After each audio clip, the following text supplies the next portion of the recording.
Channel. ഇന്ന് നമ്മൾ തയ്യാറാക്കാൻ പോകുന്ന ഒരു ഹെൽത്തി ബ്രേക്ക്ഫാസ്റ്റ് ആണ്.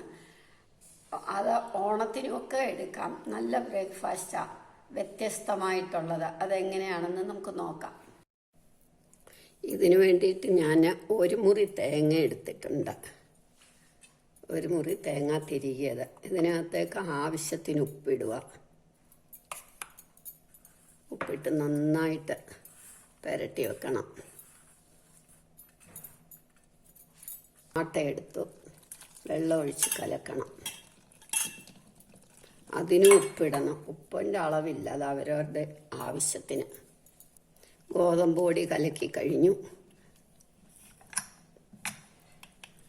ഈ ഒരു പാകത്തിന് കലക്കണം. നമ്മൾ ഇലയിലേക്ക് ഗോതമ്പ് പൊടി ഒഴിച്ചു.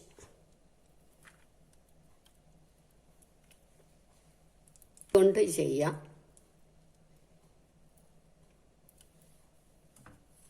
ഇനി ഈ തിരുമിയ തേങ്ങയും ഉപ്പും കൂടെ ഉള്ളത് ആ മിശ്രിതം ഇവിടെ വെക്കുക. ഇതിനിങ്ങനെ പകുതിക്ക് മടക്കണം. നമ്മൾ ദോശക്കല്ലിലേക്ക് വെച്ച് തിരിച്ചും മറിച്ചും വെച്ച് എടുക്കണം. ഇങ്ങനെ ഒരു പുറം ആയപ്പം നമ്മൾ മറ്റേ പുറം തിരിച്ചു വെച്ചു. ഇങ്ങനെ ഇളകി വന്നാൽ ഈ സൈഡ് വെന്തു. ഇനി മറ്റേ സൈഡ് വേവട്ടെ. ഈ സൈഡുമായി. ഇപ്പം രണ്ട് സൈഡുമായി. ഇങ്ങനെ നമ്മൾ എല്ലാം ഉണ്ടാക്കിയെടുക്കണം. നമ്മളുടെ ഈസി ബ്രേക്ക്ഫാസ്റ്റ് റെഡിയായി. എല്ലാവരും ഇത് ട്രൈ ചെയ്ത് നോക്കണം. ഇഷ്ടമായെങ്കിൽ ലൈക്ക് ചെയ്യണം, സബ്സ്ക്രൈബ് ചെയ്യണം.